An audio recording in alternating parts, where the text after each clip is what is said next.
कभी जब मैं उस दिन को याद करता हूँ तो मेरी रूह कांप उठती है। समझ नहीं आता कि जो भी मैंने देखा क्या वो सच था या फिर कोई भ्रम। क्या आप भूत प्रेत पर विश्वास रखते हैं? अगर 10 साल पहले यही सवाल आप मुझसे करते तो मेरा जवाब ना होता। मगर उस रात मैं अपने एक दोस्त की शादी को अटेंड करने गांव जा रहा था। बस कंडक्टर को जब मैंने गांव का नाम बताया वो थोड़ा चौंक सा गया और मेरी तरफ अजीब नजरों से देखने लगा। उसने मुझसे कहा कि ये गाड़ी उस रास्ते नहीं जाती क्योंकि बारिश की वजह से वो रास्ता बंद हो चुका है और अगले स्टॉप पर उतर के मुझे पैदल जाना पड़ेगा। मेरे पास और कोई रास्ता नहीं था, सो मैंने टिकट ले लिया। रास्ता बड़ा ही लंबा था, सो मैं थोड़ी देर के लिए सो गया। लगभग रात के 10 बजे गाड़ी उस स्टॉप पर पहुंची और मैं बस से उतरने लगा, लेकिन तभी बस कंडक्टर ने मुझे रोका। वो मुझे वहां पर ना उतरने की विनती करने लगा। उसके कहे अनुसार वो रास्ता बड़ा ही निर्जन था, लेकिन पहले ही मुझे बहुत देर हो चुकी थी, इसलिए कंडक्टर को धन्यवाद देते हुए मैं बस से नीचे उतर गया। मैंने मुड़कर देखा तो कंडक्टर अभी भी मेरी तरफ देख रहा था, मानो जैसे उसे मेरी बड़ी चिंता हो रही थी। बस निकल गई और उस सुनसान रास्ते में अकेला रह गया मैं। बस के जाने के बाद वो रास्ता और भी सुनसान लगने लगा। अंधेरा काफी घना था और मेरे पास टॉर्च भी नहीं थी, सो मैंने अपने मोबाइल की लाइट ऑन की और जंगल के रास्ते की ओर बढ़ गया। मैं थोड़ी दूर चला था कि अचानक बारिश शुरू हो गई। मैंने अपना छाता निकाला और मोबाइल की धुंधली सी रोशनी में आगे बढ़ने लगा, लेकिन अचानक मेरे मोबाइल की टॉर्च बंद होने लगी। मेरा मोबाइल स्विच ऑफ हो गया। रह रहकर मुझे कंडक्टर की बातें याद आ रही थी। मैं अपने आप को कोसने लगा, काश मैंने उसकी बात मान ली होती, लेकिन अब मेरे पास कोई चारा नहीं था।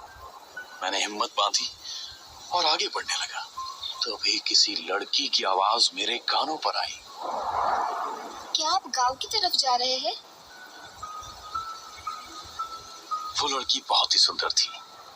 उसके बाजू में एक बूढ़ा सा आदमी हाथ में लालटेन लिए हुए खड़ा था। मैंने उसकी आंखों में देखा और मैं एकदम सहम सा गया। उसकी आंखें मुझे बड़ी अजीब ढंग से घूर रही थी। चलो बाबूजी, साथ में चलते हैं। बिना कुछ कहे मैं उनके साथ चलने लगा।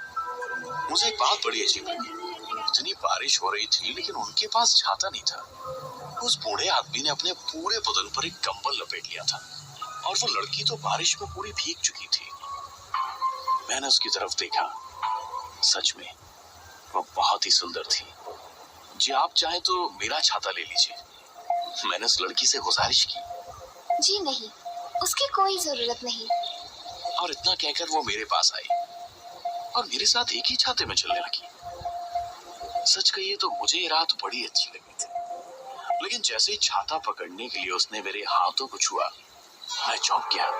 क्या हुआ? उसने मुझसे पूछा। जी जी वो आपके हाथ बहुत ही ठंडे थे। लड़की मुस्कुराई। जी हाँ, वो आज बारिश बहुत ज्यादा है ना, शायद इसलिए। उस खूबसूरत लड़की के साथ एक ही छाते में चलते हुए मैं रोमांचित हो रहा था। अब गांव नजदीक आ गया था। मुझे दूर से घरों में जलते टिमटिमाते हुए दियों की रोशनी नजर आ रही थी। मैं उस रास्ते से आगे बढ़ा, लेकिन मैंने देखा कि वो लड़की और वो बूढ़ा आदमी एकदम से रुक गए। क्या हुआ? आप रुके क्यों? मैंने उससे पूछा। आप गांव में नहीं आने वाले? जी हम गांव नहीं आते, हमारा लॉज है यहाँ पर। कभी वक्त मिले तो आइएगा जरूर।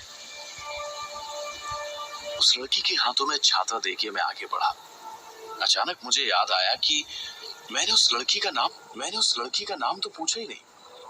अपने आप को कोसता हुआ मैं पीछे मुड़ा और मेरे पांव तले जैसे जमीन खिसक गई।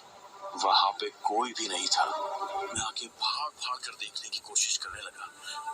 अचानक फिर से बिजली कड़की और फिर जो मैंने देखा, मैं आज तक उसे भुला नहीं पाया हूँ। उनकी आंखें, उफ, उसमें तो जैसे जान ही नहीं थी, लेकिन फिर भी वो मुझे ही घूर रही थी। चेहरा सफेद, मानो जैसे उनका खून ही सूख चुका हो। वो मेरी तरफ देखकर मुस्कुराई। उसके सारे दांत सड़ गए थे। हमारा लॉज है यहाँ पर, कभी वक्त मिले तो आइएगा जरूर। मैं आपकी राह देखूंगी। उसकी आवाज मानो किसी कब्र से आ रही हो, इतनी भयानक थी। मेरे हाथ पांव कांपने लगे। मुझे उस कंडक्टर की बताई हुई बात याद आ गई।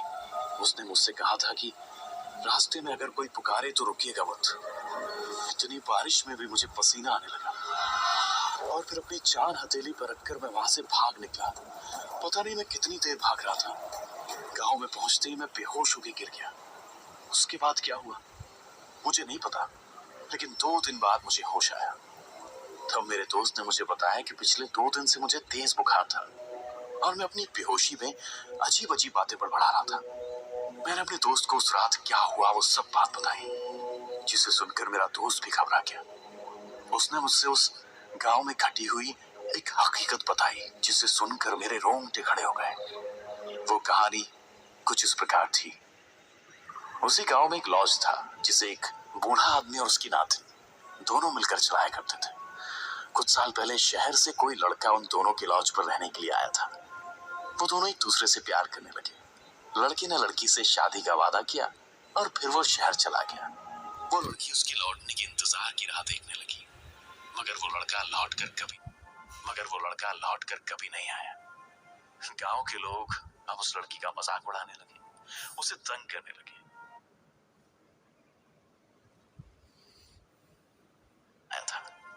वो दोनों एक दूसरे से प्यार करने लगे। लड़की ने लड़की से शादी का वादा किया और फिर वो शहर चला गया। वो लड़की उसके लौटने के इंतजार की राह देखने लगी, मगर वो लड़का लौट कर कभी नहीं आया। गांव के लोग अब उस लड़की का मजाक उड़ाने लगे, उसे तंग करने लगे। उनका इलाज बंद हो गया। वो बूढ़ा आदमी और लड़की दोनों ही अब अकेले पड़ गए। लड़की का हाल तो बहुत ही बुरा था। वो पागलों जैसे बर्ताव करने लगी थी। उस बूढ़े से अपनी नातिन का ये हाल बर्दाश्त नहीं हुआ।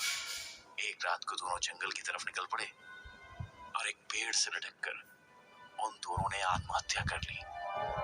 उस तूफानी रात में मैं जिस लड़की और उस बूढ़े आदमी से मिला, ये वही लोग थे। आज भी जब मुझे वो तूफानी रात याद आती है तो मैं चैन से नहीं सो पाता। अब आप ही बताइए, उस रात जो भी मैंने देखा या फिर महसूस किया, वो सच था या फिर मेरा भ्रम? आपको क्या लगता है, क्या भूत प्रेत सच में होते हैं?